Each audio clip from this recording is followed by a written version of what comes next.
เก็บกำไรของคอยเด้อคนเด้อไอ้น้องอยากเทรดนำก็สามารถเทรดได้เด้อแต่ว่าความเสี่ยงพ่อน้องอย่าลืมได้มีความเสี่ยงคุณเจ้าถ้าว่าเขายอมรับบ่ได้อยากให้เบิ่งเป็นกรณีศึกษาพ่อน้องคอยจะเป็นแม่แบบให้พ่อน้องเป็นตัวอย่างให้พ่อน้องโอเคบ่คุณเจ้าเดี๋ยวเราจะเริ่มวิเคราะห์นำกันพ่อน้องไอ้น้องก็พิจารณาเบิ่งเอาเองพ่อน้องว่าเฮาสามารถวิเคราะห์นำได้บ่สามารถเทรดได้บ่ถ้าบ่ได้เฮาก็บ่ต้องเทรดเบิ่งไปแนวทาง อยู่กับเลยว่า TRX เด้อ TRX อยู่กับ TRX แก TRX มือว่ามันแกมือว่า TRX เด้อคนน่ะ มาคนนั้นเดี๋ยวเราจะเข้าออเดอร์นี้เด้อเดี๋ยวเบิ่งกันเด้อเนี่ยออเดอร์นี้คนน่ะโอ้ยคนน่ะเดี๋ยวนี่จะซื้อคนน่ะซื้อเด้อ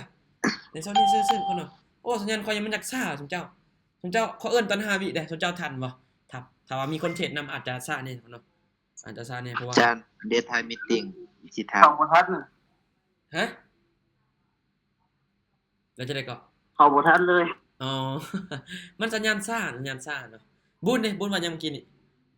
บุญว่ายัง ถ่ายเดี๋ยวน้องสิถามแบบอันนั้นนะอาจารย์ โอเคได้ เวลาเทรนในโทรศัพท์เวลาเฮาแบบเทรนในหน้าจอยาวนะ หมุนมันคือว่าหน้าจอแคบๆมันบ่กว้างของเขาคือว่าเฮ็ดได้ ได้ยังสิบ่ได้ ที่อัน ปินเอาติปินเอาติ ปิ้นอยู่อาจารย์แต่ว่ามันเห็นจอมันบ่เต็มนะแบบคือคอม โอ้ ก็ปรับ DPI เอาปรับ DPI เอาแล้วมันได้ แม่นน่าจะปรับอยู่ตามค่าคันว่าโอเคมาซื้อ ปรับ ซื้อ เป็นจ้ะ ซื้อนี่เขาซื้อปิดแดงมาก่อนโอเคเขาซนสลับเด้อคนนึงเขาซนสลับโอ้ในตังคารอันนี้เคยปรับอยู่เด้ออันนี้จะบอกจิบพื้นตอนตัวเองตอนเล่นเกมตอนเกม FIFA เนาะตอนนั้นอันนี้ปรับได้ตัวซับข้างเด้ให้ตัวหนังสือมันน้อยเด้อันนี้ปรับโอ้เลื่อนปืดเลยพุ่นเนาะเบิ่งสวยกัน พี่ไฟก็ปรับจ้ะช่วงนั้น อ๋อเนาะโอเคเนาะส ปรับ วัส แบ ดี บนั้นบ่จ้ะ สวัสดีทุกคนเด้อตอนนั้นเนาะโอ้คนเนาะสวัสดีก้าวว่าหังเข้ามาว่ะโอ้ว่าเราบ่เจอคุยกันลงมายามแล้ สบายจีจานเลย สบายดีเด้อสบายดีเนาะสบายดีฮอบฮอบแดงก็เนาะ จา ฮ น อบแดง เราพีอาร์เอ็กซ์คือหยังจันบ่เข้ากับอื่นวะ TTX อ๋อแต่ TTX เด้อค่าอื่นก็บ่ได้นะค่าอื่นแฮงดีดสมเจ้าค่าอื่นนะค่าอื่นแฮงดีดเลยค่าอื่นนะอันนี้เบิ่งแล้ว เอา ค่าอื่น ตึงๆวันเสาร์นี่จ้าง ฮะ ตึงๆคือวันเสาร์นี่เอาตึงๆแบบวันเสาร์นี่นะ โอ้ยตื่นขึ้นมาเช้านี่ว่ะเดี๋ยวเข้าต่อเด้อนี่เข้าเด้อถัดไปโอ้เนาะอันนี้เมื่อกี้นี้ขึ้นไปบอกยาวลงมามันลงมาคืนทุกเจ้าเนาะมาเดี๋ยวเฮาเบิ่งนำการคืนได้เนาะเด้อเบิ่งนำการคืนสำหรับในการเทรดของข่อยก็อยากให้เบิ่งไปแนวทางนั่นแหละบ่พอเทรดนำกันโอเคเนาะไปมีเสียงรบกวนกับปิดไมค์ให้โอ้สายปาร์ตี้กันมาว่ะเอาเรื่องว่ะเชโด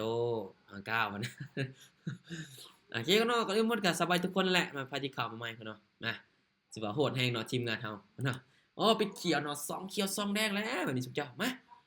เขาจะเข้าตามอดีตโซนอดีตเหมือนเดิมคนเนาะเพราะมันหากระลินคนเนาะมันหากระลินโอ้แต่ว่าในจุดนี้เบิ่งเหมือนเดิมมันจะย่อไส้ประมาณใดเดี๋ยวเบิ่งก่อนมันจะย่อไส้ประมาณนี้บ่ประมาณนี้บ่หรือประมาณนี้ต้องเบิ่งขึ้นเด้อโอ้ในโซนนี้เดี๋ยวเบิ่งขึ้นเด้อในโซนนี้โอเคซื้อเด้อในโซนนี้จะเข้าซื้อเด้อในโซนนี้เขาซื้อเด้อเขาซื้อเนาะเขาซื้อเพราะว่ามันจงไส้นี่เขาเนาะอุ้ยเขาเนาะพอดีปิดใกล้ๆกันคล้ายๆกันเลยเนาะปิดในโซนนี้จังเนาะปิดในโซนนี้เขาเนาะมาเบิ่งมันจะลินคูไม่ได้ลินคูต่อบ่มันจะไปโซนสลับแล้วเขาเนาะถ้ามันปิดซื้อจะปิดประมาณนี้เนาะปิดประมาณนี้เนาะถ้าปิดซื้อปิดประมาณนี้เนาะถ้ามันปิดซื้อได้ถ้าปิดขายก็อาจจะปิดซ้ำไส้นี่เนาะถ้าปิดซื้อถ้าปิดขายปิดซ้ำไส้นี่เดี๋ยวเบิ่งนำกันเขาเนาะเพราะมันเคยขึ้นไปแล้วเขาเนาะเคยขึ้นพอนี้แล้วปุ๊บเขาเนาะแสดงว่าที่จะขึ้นนี่ก็มีกว่าที่จะปิดสลับอยู่เขาเนาะกราฟนี่เนาะส่งท้ายคือคำตอบเขาเนาะนั่นเนาะส่งท้ายคือคำตอบกราฟนี่คือว่าลงมาเป็นคู่เลยเด้อเขาเด้อ แล้วเดี๋ยว ฮะมันจะได้ก็ คำตอบแล้ว โอเคเนาะมาเดี๋ยวไปต่อเด้อไปต่อจะไปจาก45เหรียญมาเนาะเดี๋ยวเบิ่งมันจะเล่นคู่บ่เขาเนาะ1 5กับ2คู่เนาะมาเดี๋ยวเบิ่งโซนนี้เด้อโอ้ในโซนนี้สมเจ้าในโซนนี้สมเจ้านะขอผ่านก่อนเด้อนะขอผ่านก็โอ้นิ่งเลยเนาะนิ่งเลยก็สำนี้มันปิดบ่ซ้ำกันสมเจ้ามันดิ้นยากเด้ถ้าปิดทำปิดบ่ซ้ำกัน จานน้อง ขายว่ะมาได้เสียซอยเด้อเสียซอยเดี๋ยวเสียซอยเด้อคนเด้อมันปิดบ่ซ้ำกันนะคนน่ะมันปิดเนื้อเทียนหรือว่าเนี่ยมันทิ่มไว้นะมันปิดบ่ซ้ำกันบ่ได้เว้ยก็ ก็เลยแบบขอผ่านก่อนแต่ปิดซ้ำกันเดี๋ยวเบิ่งโซนที่ค่อยพอวิเคราะห์ได้ก่อนเนาะในโซนนี้ขอผ่านไปจักคราวนึงเนาะบ่มั่นใจนี่ก็ผ่านเลยเนาะบ่มั่นใจถ้าว่ามั่นใจนี่จังเข้าเนาะสำหรับการเทรดของค่อยก็อยากให้เบิ่งเป็นแนวทางกันแหละเนาะคนปิดขายเซยไปขายกะงามๆคนเอาไปขายงามๆเลยจุดนี้จุ๊บเจ้ามาเดี๋ยวเฮาไปต่อเด้อไปต่อเลยเดี๋ยวเบิ่งนำกันมันจะลงมาต่อเดี๋ยวเบิ่งขึ้นเด้อย่านนี้เบิ่งขึ้นก่อนเนาะนี่โซนนี้ในโซนนี้โอเคในโซนนี้ทำลินสลับมันน่าจะปิดเขียวจุดนี้คนทำลินสลับนี่จะปิดเขียวโอ้ซื้อคนเอาซื้อเด้อซื้อนี่ซื้อโอ้คนเอาสัญญาณค่อยอยากซ่านี่เจ้าค่อยเอิ้นนี่คุณเจ้าทันบ่คุณเจ้ากดทันบ่คุณเจ้าค่อยเอิ้นคุณเจ้ากดทันบ่ว่าอันนี้เอิ้นนี่ตอน5วิอยู่คนแต่ว่าทั้งแต่ละทางไอ้น้องแต่ละคนน่ะมันจะคือกันบ่สัญญาณเวลามันไปนะเพราะว่าญาณมันบ่คือกันเนาะอันนี้เขาซื้อ คอยยานมันขึ้นช่วงท้ายนะแบบนี้นะ ฮะ เฮ้ยไปตื่นสวัสดีน่าจะ อย่าไปตื่นเนาะ น่าจะปิด บ่ได้มาทีนำกัน น่าจะปิดเขียวอยู่น่าจะปิดเขียวอยู่เลยว้าวลงมาส่งท้ายเซยเนาะเขาเนาะลงมาส่งท้าย ขึ้น เซยเนาะ นี่ โอ้3แท่งเซยเนาะลงมา3แท่งเลยสมเจ้าเนาะ3แท่งเนาะเดี๋ยวค่อยเบิ่งอดีตขึ้นเด้อจุดนี้จะเป็น3เขียวมันขึ้นอยู่กับไส้มันสมเจ้าถ้าคือมันขึ้นอยู่กับไส้มันเวลาเทียบ TX นะมันจะเล่นอยู่บนไส้มันนะมั้ยในส่วนจะไปประมาณเมื่อกี้ไป40ของน้องกินนี่โอเคมันก็ได้ในโซนนี้คนในโซนนี้นี่โอ้คนบ่ทันแล้วเนาะเดี๋ยวเขาเบิ่งก่อนมีไผซื้อต่อบ่อันนี้หนีว่าอยากซื้อได้อันนี้อยากซื้ออยู่ได้แต่ว่าเบิ่งก่อนคนน้องเบิ่งก่อน ชื่อด้านชื่อซื้อบ่โอ้มามีคนขายบ่มีคนขายแล้วก็มีคนซื้อเนาะมาเดี๋ยวค่อยจะเสียให้มันเสมอเด้อ เดี๋ยวค่อยจะเสียให้มันเสมอคนน้องเสียมันเสมอเอาคนน้องเดี๋ยวเสียเบิ่ง1 5อีกเสียเบิ่ง1มาเสมออยู่นี่น่ะจะลงมาปิดเสมอซะนี่คนน้องปิดเขียวคนน้องเล่นคู่ซับคนน้องเล่นคู่บริเวณนะในโซนนี้เด้อในโซนนี้คนน้อง จาน เด้อ กำลังขาขึ้น มันบ่ได้เป็นตัวอย่างบ่ ฮะจะได้ก็ ตลาดเทียอีกมันบ่ได้เป็นตัวอย่างดอกว่ะ แม่นก็บ่ได้พยายามปานนั้นจ้ะเนาะโอ้ในโซนนี้คนน้องโอเคคนน้องซื้อขึ้นเด้อ หัวใจตีน ซื้อขึ้นเด้อไอ้น้องเด้อโอ้คนน้องคือมาขึ้นในส่งท้ายซ้ำจ้ะเนาะเจ้ามื้อว่าไอ้น้องได้ยินเสียงใครบ่เจ้าได้ยินเสียงใครบ่ทุกคนอันนี้เอิ้นปั๊บคนน้องพอดีเปลี่ยนปั๊บเลยสัญญาณนี่ก็ยักข้างๆนี่สุดเจ้ามาแต่ยังได้อยู่ครับเบิ่ง ตอ มัน นจะเป็นสี อีก แท็ก มาไปทีอย่างน้อย4-5ติด มันจะเป็นสีแท่งนะสีแท่งเขียวนะมั่นใจคนน้องมั่นใจในเทคนิคของตัวเองมั้ยคนน้องฟับคนน้องขึ้น 1 วิ นี่ จักคนน้องคนน้องสีแท่งเจ้าเนาะว่าคนน้องถือว่ายังได้อยู่คนยังได้อยู่ไปต่อให้น้องไปต่อเด้อคนน้องกำไรมาอยู่5เหรียญตอนนี้กำไรอยู่5เหรียญเด้อคนเดิมโอ้เป็นสีแท่งคนน้องสีแท่ง เกือบแล้ว แม่นคนน้องเกือบลับคือกันโอ้ในโซนนี้ซื้อเด้อซื้อจะดีขอซื้อเด้อขออนุญาตซื้อเด้อน้องเด้อขออนุญาตซื้อเด้อซื้อเลยเขาเอาเด้อบายเลยจุดนี้คนน้องในโซนนี้คนน้องมันลงมาหลายแล้วคนน้องว้าจะลินจังซี่เลยคนน้องแต่ยังเสื้อมันจะเป็นเขียวจังนี้มาเจ้าเนาะเพราะว่าเขาตามซื้อแล้วคนน้องตามซื้อแล้วเขาต้องเสียซื้อคนน้องถ้าปิดเขียวมันจะปิดประมาณนี้นะปิดผู้ที่เต็มแบบนี้เลยคนน้องมาในโซนนี้มั่นใจทุกคนนะมั่นใจถ้าบ่วินนี่สิกลับเชกองอะไรคนใด คันบ่วินนี่สิกลับเชกองแท้ๆแหละสุดเจ้าสุดเจ้าขึ้นไปงามบ่งามคนเนาะมาแล้วคนเนาะโอ้นี่ต้องวินเฮาแล้วแหละคนเนาะนี่ว้ายโอเคคนเนาะมาคนเนาะเกือบกลับเชกอง ยามจานก็ เกือบกลับได้กลับเชกองไอ้น้องเกือบกลับเชกองอันนี้ก็ได้มาเดี๋ยวไปต่อคนเนาะไปต่อเด้อเบิ่งสังเกตเบิ่งว่าปลายไส้แต่ละส่วนมันยังปิดบ่อยากคือกันปานใดจังจ้อยเนาะในทางนี้อาจจะยากกว่าคนเนาะโอ้ตลาดนี่คนเนาะกูเงินตัวนี้มันน่าขึ้นจะเริ่มเปลี่ยนแปลงแล้วอันนี้คิดว่าได้โอเคในโซนนี้นี่จะขายเบิ่งเด้อขายเบิ่งไอ้น้องขายเบิ่งเด้อในโซนนี้ขอขายเบิ่งเด้อขอขายเบิ่งคนเนาะตามได้ส่วนได้ไอ้น้องตามได้ส่วนได้เจ้าตามได้ส่วนได้ ซื้อจานซื้อบอกอุ้ย ซื้อ มันลงมาถ้าซื้อพวกเจ้าเชื่อว่ามันจะลงมา ขึ้นเนี่ย มันจะมาปิดประมาณนี้ปิดประมาณนี้ โอ้มันสิขึ้นไหน มันสิขึ้นจานมันสิขึ้น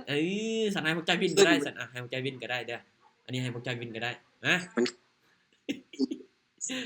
ไม่เอานะมั่นใจว่ามั่นใจว่ามันจะขึ้นมั่นใจว่า ขึ้นไปได้ มั่นใจบ่มั่นใจมั่นใจบ่กันเนาะตอนนี้มันจะขึ้นเขียวแล้วจะลงมาต่อ ถึงไรอาจารย์ มาขอดอมไปต่อให้น้องไปต่อเด้อไปต่อนะไปต่อโอเคปรับเงินเด้ออย่าลืมปรับเงินเด้อไอ้น้องเอ้ยอย่าลืมปรับเงินเด้อในโซนนี้เนาะในโซนนี้นี่ต่ำที่มันน่าจะขึ้นไปทรงท้ายโอเค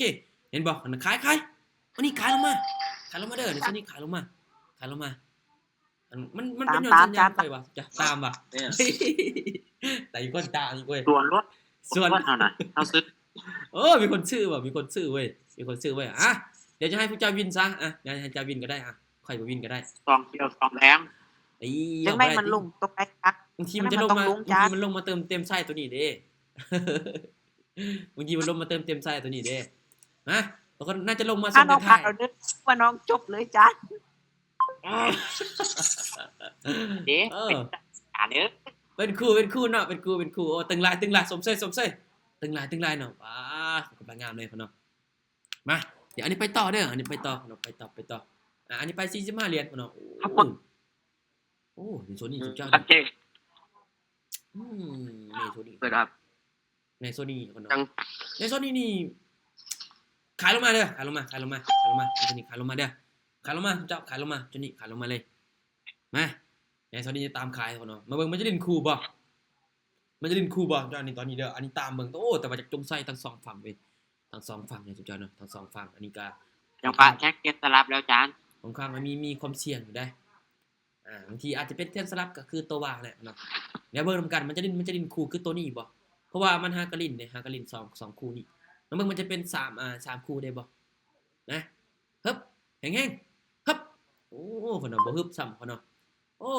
พวกเจ้าเสื้อบอลถ้าว่าออกนี่มันจะเปลี่ยนอันนี้เถาะเจ้าน้องก็นะอันนี้เคยขึ้นไปอันนี้โอ้ในส่วนนี้โอเคมาปรับเงินได้น้องปรับเงินเด้อปรับเงินเลยพ่นน่ะปรับเงินเลยเด้อในโซนนี้จะไปจาก85เหรียญละกันพ่นน่ะไป85เหรียญเด้อในโซนนี้ไป85เหรียญมาเฮาซื้อขึ้นอันนี้พ่นเนาะโซนสลับเฮาซื้อขึ้นเด้อโซนสลับลูกสลับเฮาซื้อขึ้นเด้อสลับเฮาจะซื้อขึ้นเนาะเพราะว่าเฮาจะตามซิกเนเจอร์ของมันเนาะซิกเนเจอร์ของ GX นี่สลับหลายกว่าเนาะก็เลยว่าเฮาซื้อขึ้นเลยในโซนนี้เฮาซื้อขึ้นเลยเด้อไอ้น้องอยากเทรดนำก็อาจจะเบิ่งอันนี้เคาะไปนำเนาะอันนี้นี่ค่อยอยากมาแชร์ให้เนาะอยากมาแชร์ให้เพราะว่าสลับในการเข้าเทรดของค่อยนะค่อยก็รู้สึกว่ามันสร้างกำไรได้ง่ายอีกก็เลยว่าอยากมาแชร์ให้เบิ่งแต่ว่าเฮาต้องเข้าถึงจุดเด้เนาะถ้าว่าเข้าถึงจุดนี้อาจจะก็ต้องเบิ่งตลาดไปนำแหละเนาะอันนี้นี่ก็เข้าบางจุดคนละบางจุดที่ว่าเฮ็ดให้มีกำไรบางจุดก็อาจจะบ่มีกำไรนะสำหรับตัวค่อยเทรดเนาะแต่ว่าสรุปแล้วนี่ยังมีกำไรอยู่เนาะเวลาเทรดนะเดี๋ยวเฮาไปต่อก่อนไปต่อก่อนเนาะเพราะว่าเฮาก็ยังมีเวลาอยู่เวลาเฮายังบ่ทันหมดเชือกเจ้าในโซนนี้เนาะในโซนนี้นี่เบิ่งไว้เด้อในโซนนี้ดิจิตอลนะ4ลงมาตามหลาดนะถ้าว่ามันปิดแดงนะจุดนี้ปิดแดงนี่เนาะเดี๋ยวเบิ่งกันเด้อโอเคในจุดนี้นี่เขาซื้อเด้อเขาซื้อก่อนเนาะเขาซื้อทันบ่เจ้า ขายเด้อ ขายบ่ขายมาเดี๋ยวจะให้เจ้าวินก็ได้จะขายมา แกชื่อเลย ซื้อป่ะ มีคนเชียร์ซื้อป่ะมาเบิ่งว่าฝั่งใดจะสามารถเอาชนะได้บ่คนบางโซนก็ต้องเบิ่งตลาดไปนำละคนบางโซนก็ต้องเบิ่งตลาดไปนำเด้อมาคนในโซนนี้จะสลับให้เฮาได้อยู่บ่คนฮึบโอเคยังเป็นโซนสลับอยู่เนี่ยเด้อ แยกเอาขายนะ ขายว่ะ โอเคกันเนาะตามได้ส่วนได้เด้อคนตามได้ส่วนได้อันนี้มีว่าน่าจะเริ่มเปลี่ยนแล้วคนน่าจะเริ่มเปลี่ยนแล้วคนคนอันนี้โอเคอันนี้เบิ่งว่าน่าจะเปลี่ยนแล้วคนน่าจะเปลี่ยนแล้วอันนี้เบิ่งว่าน่าจะเปลี่ยนเด้อโอเคมาในโซนนี้จะไปจากไป25เหรียญละกันนะในโซนนี้นี่จะเข้าออเดอร์ขายเด้อในโซนนี้เขาออเดอร์ขายเด้อเนาะเด้อเขาออเดอร์ขายลงมาเด้อในโซนนี้เขาออเดอร์ขายลงมามีใครตามสลับบ่คนเนาะมีใครตามสลับบ่ คือเก่านะ ตามสลับบ่ ซื้อจ้ะ ซื้อบ่ ต้องได้ มีคนซื้อบ่ ขึ้น มีไปซื้อเนี่ย ซื้อ ซื้อ โอ้มีคนซื้อหลายแท้ป้าคอยขายผู้เดียวป่ะ คอยขายผู้เดียว อา ป่ะ จารย์อาจารย์ น่าจะลงมาที่นี่เนี่ยปึ๊บเอ้ยเอานอนสลับเสย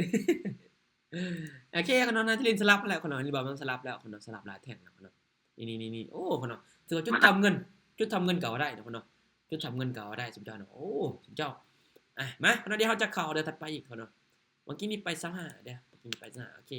ในตัวนี้จะไป50เลยคนนอนไป50เลยละกันเอาไปละกันโอเคในโซนนี้เด้อในโซนนี้ซื้อขึ้นเด้อซื้อขึ้นคนนอนขอตามสลับซื้อคนนอนซื้อขึ้นไปเลยขอตามสลับคนนอน ตาม คน ส น ว อน นสวนตาม มีคนส่วนป่ะ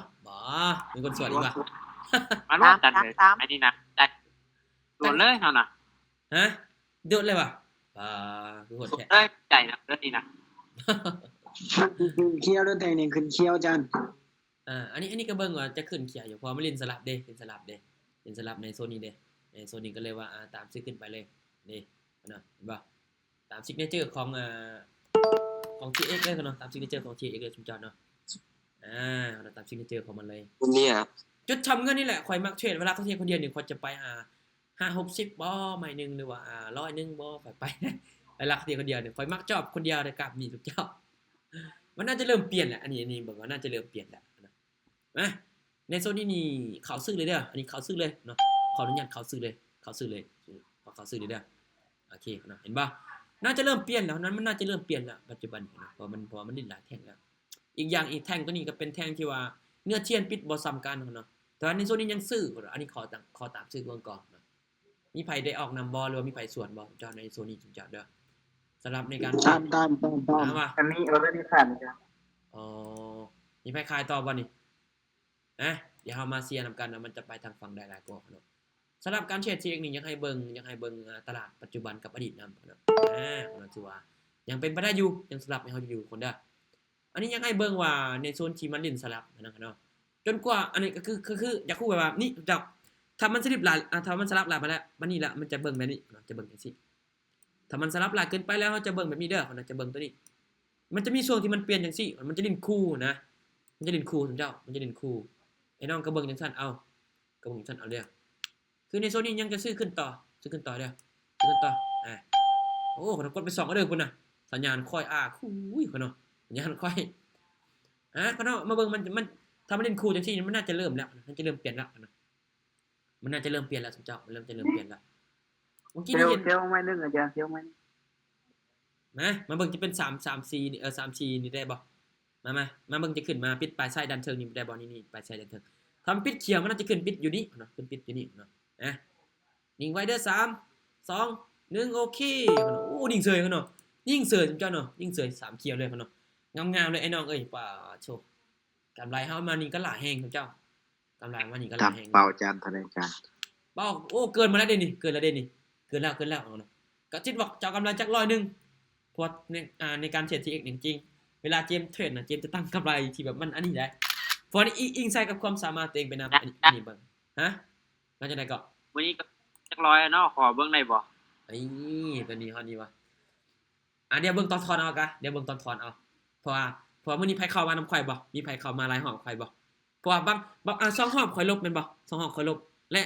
ไอ้น้องลองคิด มอบสองเพราะว่าอันนี้เขาเทรดแต่12โมงมันบอกคนเนาะบวกกันบ่12โมงก็บวกแล้วก็10เป็น2โมงเนาะ2โมงก็บวกเด้2โมงก็บวกคนเนาะเขาเทรดคนเนาะบวก2รอบลบ2รอบเป็นบอกคนเนาะแต่ว่ากำไรข่อยยังมีอยู่ประมาณเดี๋ยวจะถอดให้เบิ่งเดี๋ยวไปเบิ่งแน่นะเอาคนเนาะอันนี้คือว่ากำไรมาหลายแล้วคนเนาะกำไรมาหลายแล้วสำหรับในการเทรดในรอบนี้เนาะเพราะในแต่ละรอบนี่เจมเทรดนี่บางครั้งอาจจะลบแน่ครั้งอาจจะบวกแน่นะคนเนาะเขาขึ้นจากรอบมื้อนี้สมเจ้า4รอบบ่มันขึ้น4รอบบ่แม่นบ่สมเจ้ามันขึ้น4รอบแม่นบ่มื้อนี้อันนี้ก็บ่จื้อเว้ยแม่นบ่ขึ้น4รอบหรือจักรอบบ่อันนี้บ่จื้อเว้ยบ่จื้อรอบคือกันอันนี้ก็ได้ มื้อนี้จานเกมขึ้นดูที่สุดแล้วมื้อนี้นะ เห็นมีติ้งคอยตลอดสิวะ ขอบใจหลายอาจารย์สำหรับวันนี้นะคันมีอาจารย์มานี่พอบแตกละ แม่นว่ะกำไรเท่าไหร่แล้วนี่ อาจารย์มันเริ่มสลับอีกแล้วเห็นป่ะ กำไรกลับมา100 ปลายเหรียญแล้ว โอ้หูยหลายแท้ ตึงเนาะสุดยอดเด้อสมเสยอย่าลืมไปถอดออกเด้อโอ้คนนั้นเริ่มสลับแล้วไอ้เนาะพระเจ้าเริ่มสลับเนาะอู้ มาดึงลงส่งทางอึ๊กเฮ็ดจังซี่เนาะโอ้ตกเฮวเลยทุกคนเนาะเป็นจังซี่นี่ตกเฮวเลยสมเจ้าอะแต่ละคนก็ไอ้น้องเวลากำไรแล้วก็พักผ่อนเด้อเนาะพักผ่อนบ่ต้องเทศหลายเด้สมเจ้าอันนี้ทุกคนเนาะในช่วงที่เฮามีกำไรเฮาคิดซะว่าเดี๋ยวมันก็จะลบถ้าว่าเฮาเทรดไปต่อเนาะเทรดเดอร์จะต้องไปขอเทคนิคหยังอิน10,000 เหรียญนำเทรดเดอร์จักแล้วนี่ อิน10,000 เหรียญพุ่นน่ะโอ้อันนี้นี่ยอมเลย อาจารย์อยากรู้เกี่ยวกับนั่นนะอาจารย์ปรับ DPI นะอาจารย์ โอ้ดีไปว่า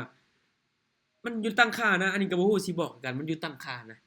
คือว่าเฮาปรับแล้วเฮามาใส่กับนี้ได้บ่อาจารย์ มันก็คือมันจะควบคุมระบบเลยติ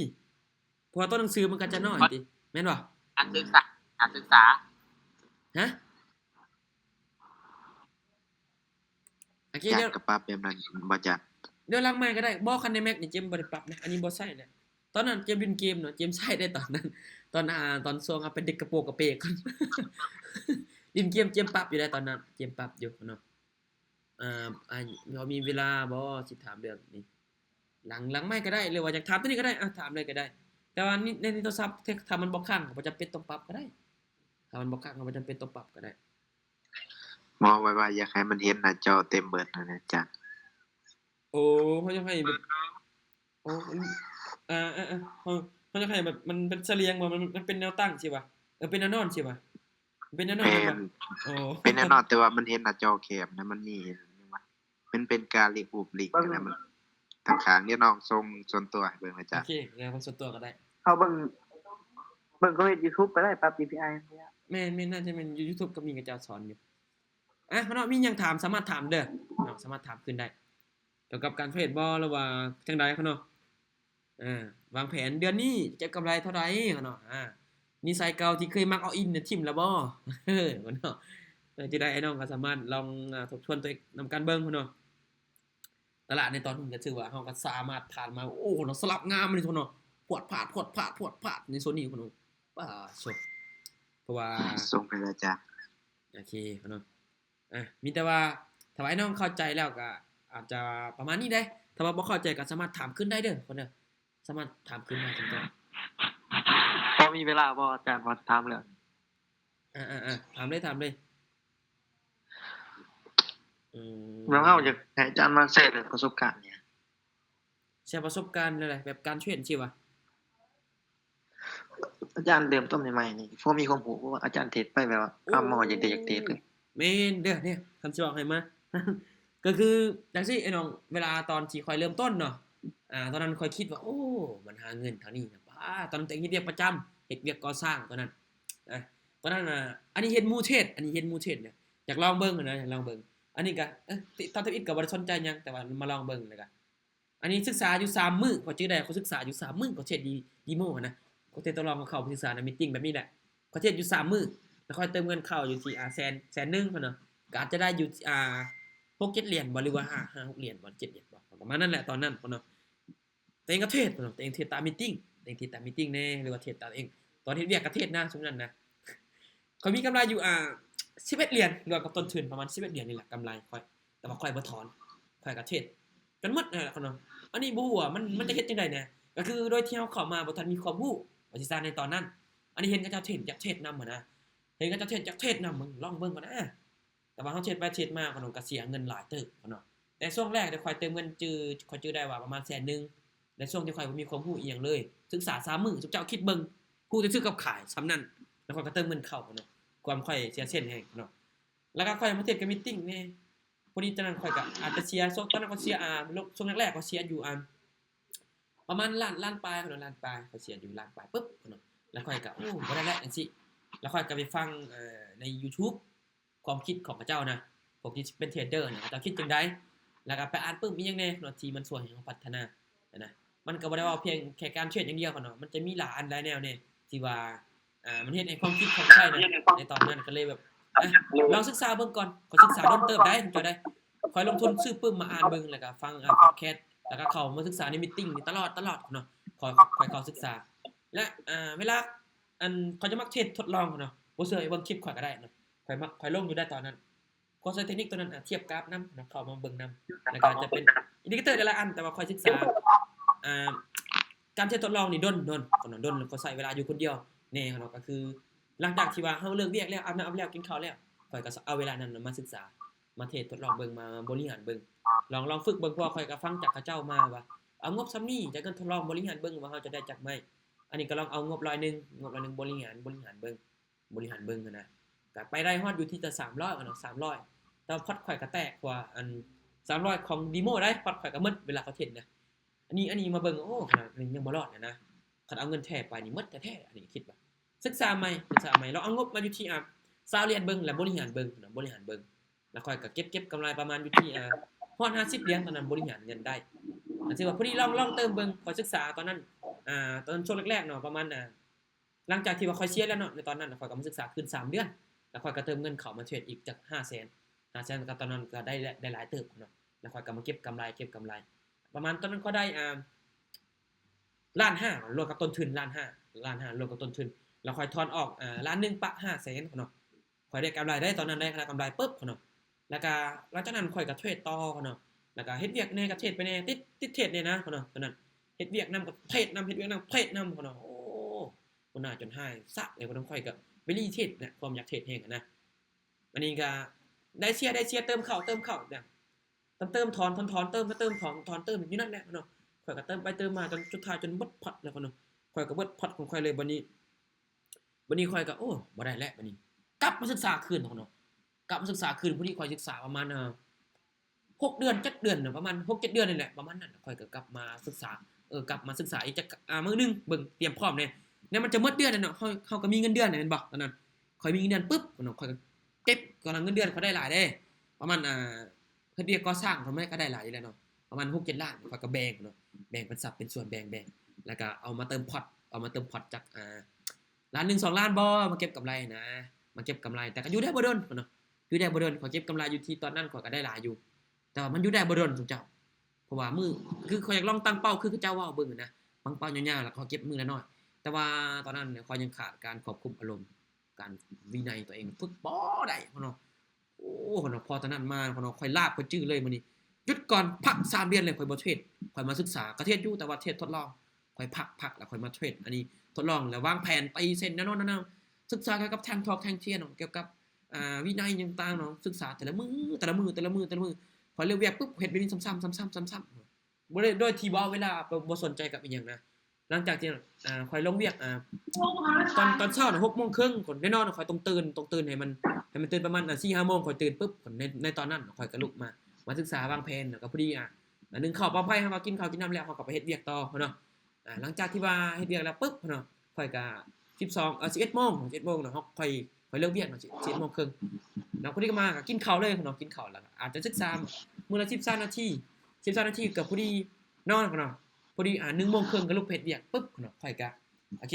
เฮ็ดจังซี่ตลอดไปเนาะแล้วก็ตอนแรกก็5:30 นค่อยเลิกเวียกเนาะแล้วค่อยก็บ่ได้สนใจหยังอาบน้ำเนาะบางทีก็ออกกำลังกายแน่บางทีก็ไปแล่นอยู่บึ้งแน่เนาะอยู่บึ้งถัดหลวงตอนนั้นอยู่บึ้งถัดหลวงแล้วก็อยู่อันยังอยู่บ้านข่อยเองแหละข่อยก็อาจจะบ่ได้สนใจกับภายในนะข่อยก็เฮ็ดแต่แบบนี้เนาะเพราะว่าข่อยฮู้เด้ว่ามันเฮ็ดจังซี่แล้วมันรู้สึกว่ามันได้ผลข่อยก็ลองกลับลองทวนตัวเองและช่วงที่เริ่มต้นพวกเจ้าจะคิดว่าคนจะบ่เว้าให้พวกเจ้าพอแต่พวกเจ้าอย่าแค่เด้อนะคนสิเว้าหยังพวกเจ้าก็ยากเนาะพวกเจ้าลองศึกษาเบิ่งด้วยตนเองพวกเจ้าจะเข้าใจเองคนอื่นเขาเว้านี่เป็นความคิดเห็นของพระเจ้าซื่อๆเนาะอันนี้ช่วงที่เองเริ่มต้นนี่มีคนเว้าค่อยอยู่แล้วเนาะแต่อันนี้ก็บ่สนใจเนาะพอดี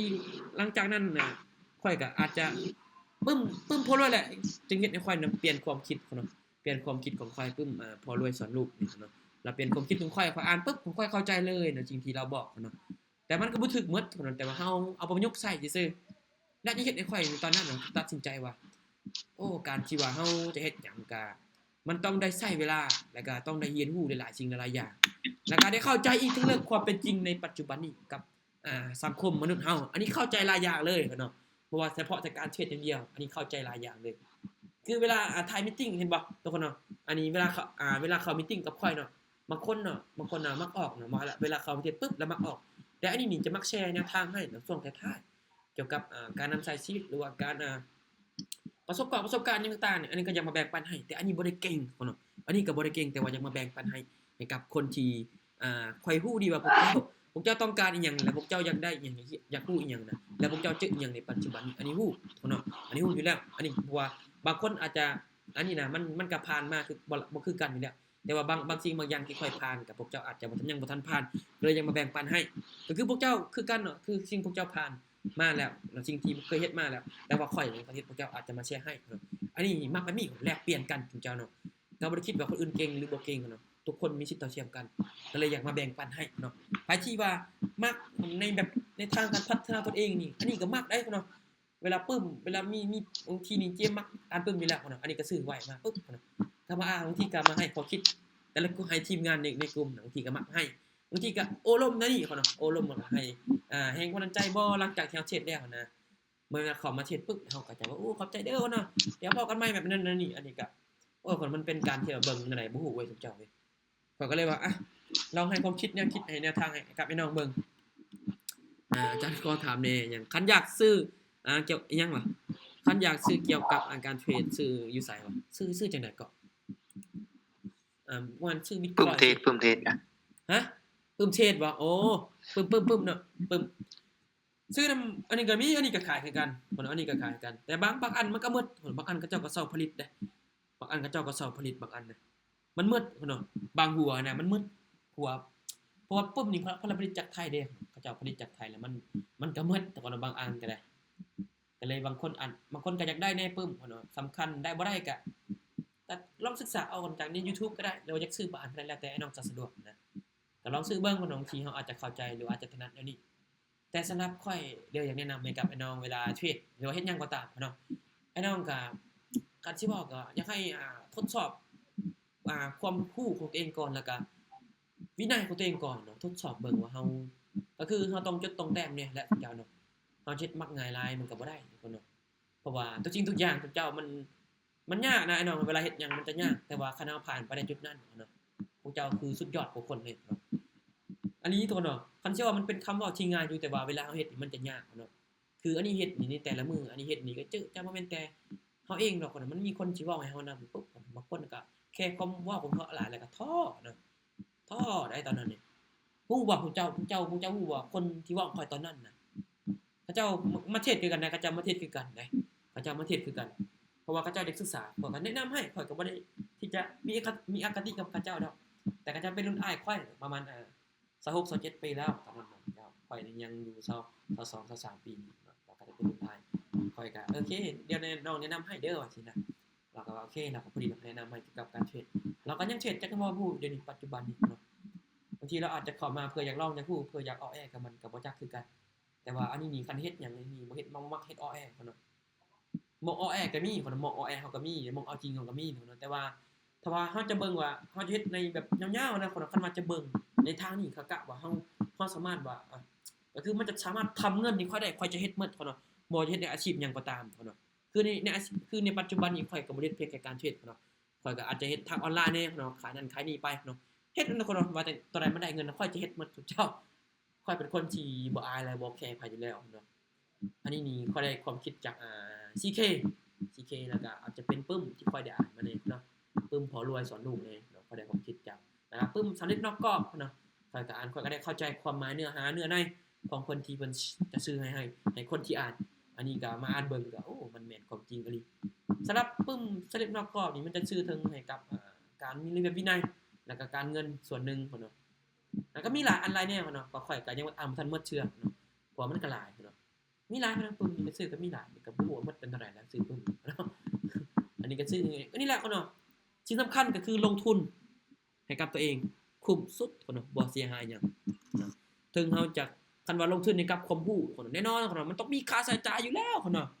อันนี้มันมีค่าใช้จ่ายเหมือนเนาะว่าจะลงทุนในทางใดก็ตามมีค่าใช้จ่ายเจ้าบ่น้อยก็หลายเนาะบ่น้อยก็หลายเจ้ามีค่าใช้จ่ายเหมือนเนาะบางคนนี่เวลาเรียนฟรีเนี่ยสมมุติเรียนฟรีเด้อคือไอ้น้องบางคนมาเขาเรียนฟรีบางคนบ่อยากตั้งใจได้บ่ตั้งใจได้ เสียเงินเด้อนี่ตั้งใจเห็นบ่บางคนจะมักจังซั่นได้บางคนน่ะเฮาเสียเงินในเฮาแต่ว่าเฮาบ่เฮียนก็โอ้เสียเงินปานละล่าเด้เวลาเฮาเสียเงินเสียอิหยังมามันอยากมีความตั้งใจนะพ่อน้องคันแบบว่ามันเบิดหนทางแล้วสิซะนะก็ลองสักตั้งเบิ่งนะความคิดจังซั่นคือข้อยเนี่ยข้อยก็บ่ฮู้ว่าสิว่าจังได๋แต่สำหรับข้อยนะเอาจังไดก็เอามาซะเป็นจังไดก็เป็นกันอันนี้บ่สนใจไผแล้วลุยเต็มที่เลย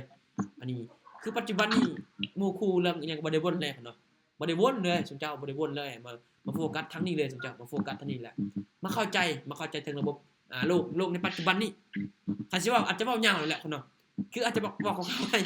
เพราะว่าข้อยได้เข้างานสัมมนาในวังเดือนที่แล้วนี่แหละคนเนาะวันที่10ปลายกับวันที่20ปลายเนี่ยประมาณ4มื้อข้อยเข้าพวกข้อยก็ได้ฮู้เกี่ยวกับโลกเศรษฐกิจหรือว่าโลกในปัจจุบันนี้คนเนาะมันจะมีการเคลื่อนที่ไปทางใดมันจะเป็นยุคของ AI เนาะปัจจุบันนี้เนาะถ้าว่าเฮาเข้าบ่ถึงยุค AI เนาะปรับตัวบ่ทันเนาะเฮาก็อาจจะตายไปเนาะ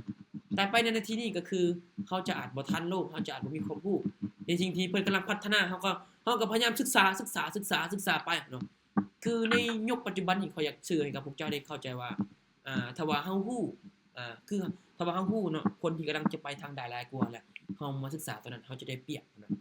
คือในปัจจุบันนี้ยุค AI เนาะมันหลายกว่าแล้วมันเข้ามาหลายแล้วปัจจุบันนี้ไอ้น้องก็ลองศึกษาเบิ่งเกี่ยวกับ AI เนาะเกี่ยวกับการบางคนเห็นบ่เขาเจ้าว่า creator เนาะเขาเนาะเขาเจ้าก็สร้างรายได้จาก Facebook ก็ได้ก็แม่นบ่ได้บ่เขาเนาะบางคนที่เขาเจ้าเฮ็ดได้เขาเนาะคือเทื่องแล้วก็อันลี่บ่แล้วก็บางหลายคนแน่เขาเนาะผู้เฮ็ดสวนมักสิดอกสิดานะแล้วก็เฮ็ดได้แล้วก็อาจจะเป็นคำพูดคำตาเด็กน้อย2คนนั่นเองเขาเจ้าก็เฮ็ดได้เนาะเขาเจ้าก็สร้างได้เห็นบ่จาก Facebook ทอดแต่เฮ็ดคลิปซื่อและก่อนจะได้เงินเนี่ยมันเกิดจากหยังมันเกิดจากการลงมือเฮ็ดแล้วก็เกิดจากความกล้าแล้วก็เกิดจากความเข้าใจว่าในโลกปัจจุบันนี้มันมีหยังเปลี่ยนแปลงหลายบอกเนาะคนที่จะอยู่รอดในปัจจุบันนี้คือคนตามโลกให้มันทันเนาะตามโลกให้มันทันบ่แม่นว่าจะแล่นตามมันได้ก็คือตามโลกความคิดตามติดตามข่าวที่มันจะช่วยให้เราพัฒนาเพราะว่าในจุดนี้เป็นยุคดิจิตอลจากที่ว่าเฮาเคยใช้เงินเจียกเป็นกระดาษมันจะเปลี่ยนเป็นดิจิตอลแล้วเนาะแต่คนพอเข้าใจบ่คือในปัจจุบันนี้เฮาใช้คริปโตเนาะใช้สกุลเงินอันนั้นนี่แลกเปลี่ยนโอนข้ามมาถอกประเทศต่างๆให้บ่มันก็ยังใช้พวกบล็อกเชนนี่เนาะอันจะบอกเดี๋ยวอาจจะยาวเนาะอันนี้ก็อยากแชร์ให้ทุกคนเนาะก็มีหลายเรื่องที่ได้แชร์ไปนี่ผู้ไอ้น้องจับใจความได้บ่ อันนี้ก็มีแชร์บ่มื้อนี้อันนี้คันได้เว้าเลยเว้ารัวเลยสุดเจ้าได้ผู้ไอ้น้องเข้าใจบ่สุดเจ้าสำหรับข่อยก็ประมาณนี้ได้สำหรับข่อยก็ลองศึกษาเบิ่งก่อนต้นทุนอาจจะใช้บ่หลายเนาะสิ่งสำคัญก็บ่ต้องคิดก็ได้นะว่าต้นทุนน้อยต้นทุนหลายบ่ต้องคิดหลายก็ได้นี่ทุกคนความรู้เฮานี่คนลองมือเฮ็ดเบิ่งก่อนศึกษาฟรีก็ได้นะคนสำหรับความรู้มันก็บ่ได้ใช้ค่าใช้จ่ายอีหยังหลายก็เนาะความรู้เนาะมีแต่อาจจะเข้ามาเฮ็ดรู้ใน YouTube คนเนาะมีแต่เติมบัตรว่าเข้ามาถามผู้นั้นผู้นี้ก็ได้คนเนาะคันสิบอกกับมันว่าแต่เฮานี่เฮาจะมันศึกษามันแสวงหาสำนั้นเนาะมันบ่ได้มีหยังหลายเนาะถ้าว่าเฮามันศึกษามันแสวงหาสุดเจ้าโอ้เนาะคนที่เก่งน่ะคนที่เก่งก็คือคนที่ลงมือเฮ็ดคนลงมือเฮ็ดอย่างสม่ำเสมอเนาะคนที่ว่าสะสมประสบการณ์อยู่แล้วพวกนั้นที่ว่าเขาเจ้าสำเร็จเนี่ยเขาเจ้าบ้าบ่ได้เขาเจ้าบ่ได้เป็นคนเป็นคนแบบโลก2โลกสวยมันนั่นนี่ได้สุดเจ้าได้แต่อยากให้น้องลองศึกษาเบิ่งเนาะโอเคเนาะก็เนาะสำหรับข่อยก็ประมาณนี้เนาะจะแชร์ให้เนาะขอบใจทุกคนหลายๆที่เข้ามาเด้ออาจจะเว้าหลายแน่สุดเจ้าก็อย่าพาเบื่อกันเด้อคนเด้ออันนี้ก็ชื่อว่าก็ตั้งใจที่จะแชร์ให้แหละเนาะใครที่ว่าบ่เข้าใจก็สามารถถามน้ำหลังก็ได้เนาะหลังไมค์ก็ได้สุดเจ้าสำหรับข่อยจะขอจบมีตติ้งประมาณนี้เด้อคนเด้อซึ่งว่าใกล้โมงประมาณ13นาทีสุดเจ้าใกล้โมงมาไอ้น้องโอเคเนาะคนเนาะโอเคบ่สุดเจ้าโอเคคนเนาะ thank you เด้อคนเนาะ thank you เดี๋ยวพอกันคนเนาะบ๊ายบายพอกันอย่าลืมเติมให้ค่อยพร้อมอย่าลืมเติม โอเคคนเนาะโอเคคนเนาะ thank you คนเนาะส่งมารับรองไปทุกคนเด้อถ่ายปีแล้วเราจะถ่ายปีแล้วแต่เฮ็ดจังก็ขอให้สมปรารถนาคนเนาะส่งมารับรองส่งดีทุกคนเนาะโอเค thank you คนเนาะ